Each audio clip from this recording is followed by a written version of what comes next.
आज के इस बेहद दिलचस्प चर्चा में आपका स्वागत है। आज हम फिलॉसफी यानी दर्शन शास्त्र और मॉडर्न साइंस के एक बहुत ही कमाल के संगम में गोता लगाने वाले हैं।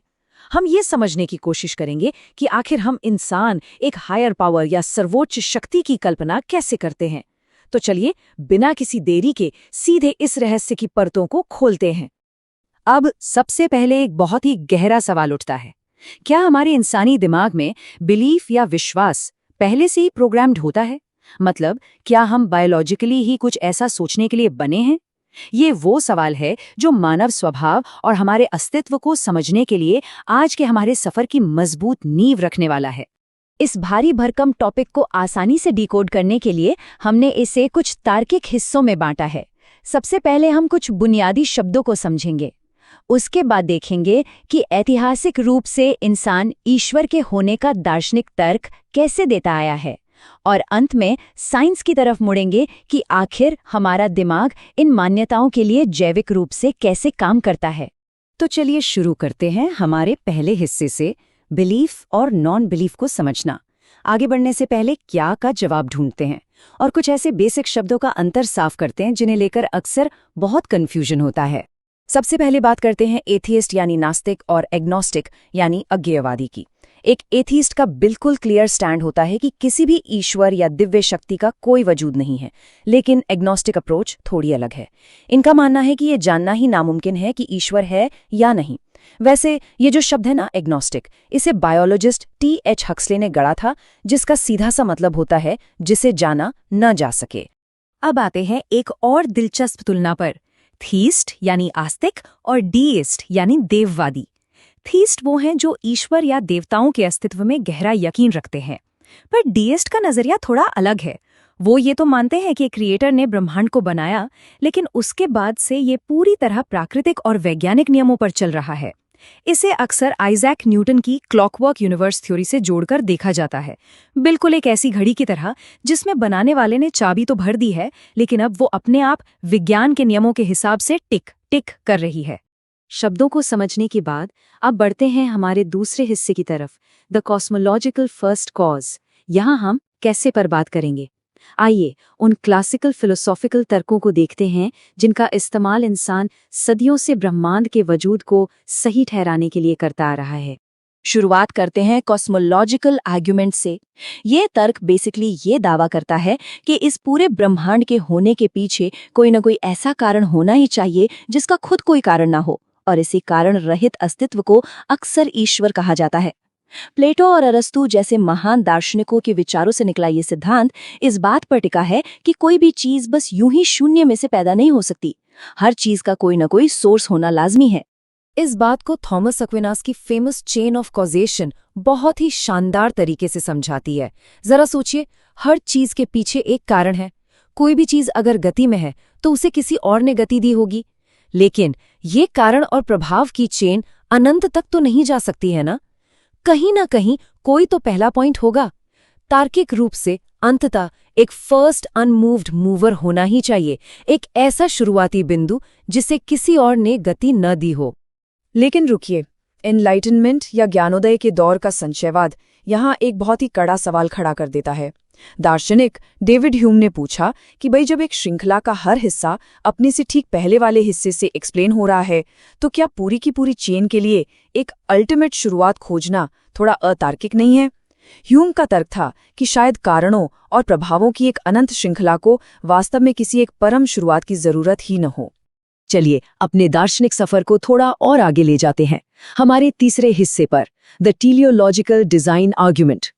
अब हमारा फोकस सिर्फ ब्रह्मांड के होने से हटकर इस दुनिया की अविश्वसनीय जटिलता और शानदार व्यवस्था की तरफ जाएगा। इस कॉन्सेप्ट को समझने के लिए विलियम पेली की वो मशहूर वॉचमेकर एनालॉजी एकदम परफेक्ट है। वो कहते हैं, मान लीजिए आपको एक मैदान में पड़ी हुई एक घड़ी मिलती है।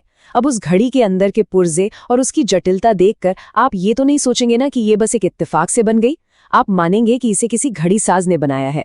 बिल्कुल इसी तरह उनका तर्क है कि ब्रह्मांड की इतनी कॉम्प्लेक्स और परफेक्ट संरचना सीधे तौर पर एक इंटेलिजेंट डिजाइनर की ओर इशारा करती है। पर एक बार फिर डेविड ह्यूम यहाँ अपना एक न्यूट्रल काउंटर आर्ग्यूमेंट लेकर आते हैं। उन्होंने पॉइंट आउट किया कि इंसानों की बनाई मशीनों की तुलना सीधे पूरे ब्रह्मांड की उत्पत्ति से करना शायद सही पैमाना न हो। साथ ही ब्रह्मांड कोई एकदम परफेक्ट चीज नहीं है, इसमें कई खामियां भी मौजूद हैं। और सबसे बड़ी बात, ब्रह्मांड के सिर्फ एक छोटे से हिस्से को देखकर पूरे ब्रह्मांड के बारे में इतना बड़ा निष्कर्ष निकालना तार्किक रूप से अमान्य हो सकता है। दर्शन शास्त्र की इन गहरी बातों के बाद अब हम चौथे हिस्से में क्यों पर फोकस करेंगे। मॉडर्न साइंस का चश्मा पहनकर देखते हैं कि इन सदियों पुरानी मान्यताओं की बायोलॉजिकल और कॉग्निटिव जड़ें आखिर कहाँ छिपी हैं। यहाँ एंट्री होती है कॉग्निटिव साइंस ऑफ रिलीजन यानी CSR की। ये एक ऐसी फील्ड है जो ये स्टडी करती है कि कैसे धार्मिक विश्वास हम इंसानों के दिमाग की बनावट में ही रचे बसे हैं। CSR का मानना है कि इंसान कोई ब्लैंक स्लेट या खाली पन्ने की तरह पैदा नहीं होते। हमारे अंदर एक प्रजाति के तौर पर कुछ खास कॉग्निटिव बायस या प्रवृत्तियां पहले से मौजूद होती हैं, जो कुछ चुनिंदा कॉन्सेप्ट्स पर यकीन करना हमारे लिए बहुत आसान बना देती हैं। और यहीं पर रॉबर्ट मैकॉले की रिसर्च एक बहुत ही चौंकाने वाला निष्कर्ष देती है। उनके मुताबिक धार्मिक विचार बनाना हमारे दिमाग के लिए कॉग्निटिव रूप से एकदम नेचुरल, आसान और ऑटोमेटिक है। इसके उलट वैज्ञानिक तरीके से सोचना हमारे दिमाग के लिए अननेचुरल है। साइंटिफिक सोच के लिए हमें बहुत ज्यादा दिमागी मशक्कत करनी पड़ती है और ये अक्सर हमारे कॉमन सेंस के भी खिलाफ जाती है। यानी धार्मिक अवधारणाओं को अपनाना हमारे दिमाग की एक सहज डिफॉल्ट सेटिंग है, जबकि वैज्ञानिक तर्क एक मुश्किल चढ़ाई। इसका एक बड़ा ही क्लासिक उदाहरण है हमारा हाइपर सेंसिटिव एजेंसी डिटेक्शन। ये क्या है? दरअसल ये अचानक होने वाली घटनाओं को किसी अनदेखी शक्ति से जोड़ने की हमारी इंसानी आदत है। जैसे अगर रात में झाड़ियों में अचानक सरसराहट हो तो हमारा दिमाग तुरंत सोचता है कि वहां कोई एजेंट या इंसान छिपा है, न कि ये सोचता है कि वो सिर्फ हवा है। ये असल में खुद को बचाने का एक इवोल्यूशनरी सर्वाइवल मैकेनिज्म है, लेकिन यही मैकेनिज्म बहुत ही आसानी से अनदेखी आत्माओं या देवताओं में विश्वास करने में भी बदल जाता है। अब आ गए हैं हम अपने आखिरी और शायद सबसे दिलचस्प हिस्से पर, the neuro science of faith. Cognitive science से थोड़ा और जूम इन करते हैं और सीधे हमारे दिमाग के केमिकल और न्यूरोलॉजिकल बायोलॉजी को देखते हैं। यहाँ एक नया शब्द उभर कर आता है, न्यूरोथियोलॉजी। एल्डस हक्सले का दिया हुआ यह शब्द उस स्टडी को डिफाइन करता है जो हमारे धार्मिक या आध्यात्मिक अनुभवों के पीछे चल रहे बायोलॉजिकल और न्यूरोलॉजिकल प्रोसेस को समझने की कोशिश करती है। आसान भाषा में कहें तो ये साइंस मापने की कोशिश करती है कि जब हम ध्यान या प्रार्थना करते हैं तो हमारे दिमाग का केमिकल स्ट्रक्चर फिजिकली कैसे बदलता है। और इस फील्ड के रिजल्ट सच में हैरान कर देने वाले हैं। सबसे पहली बात तो ये कि हमारे दिमाग में कोई एक खास गॉड स्पॉट नहीं होता। जब कुछ नन्स का उनके गहरे आध्यात्मिक अनुभवों के दौरान MRI स्कैन किया गया तो दिमाग के कई अलग अलग हिस्सों में एक साथ जटिल एक्टिविटी देखी गई। इसके अलावा मशहूर गॉड हेलमेट एक्सपेरिमेंट के नतीजे भी काफी हद तक व्यक्ति की सुझाव ग्रहण करने की क्षमता पर निर्भर पाए गए।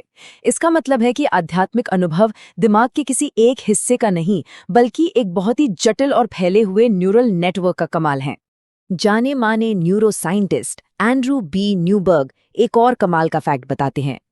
वो कहते हैं कि जब कोई व्यक्ति बहुत गहरे ध्यान या मेडिटेशन में होता है तो उसके दिमाग तक बाहर के सेंसरी इनपुट्स पहुंचना कम हो जाते हैं। इससे होता यह है कि दिमाग का वो हिस्सा जो हमारे और बाहरी दुनिया के बीच एक बाउंड्री या फर्क महसूस कराता है, वो काम करना बंद कर देता है। और जब ऐसा होता है तो हमें अनंत स्पेस और पूरे ब्रह्मांड के साथ एक होने का वो गहरा एहसास होता है।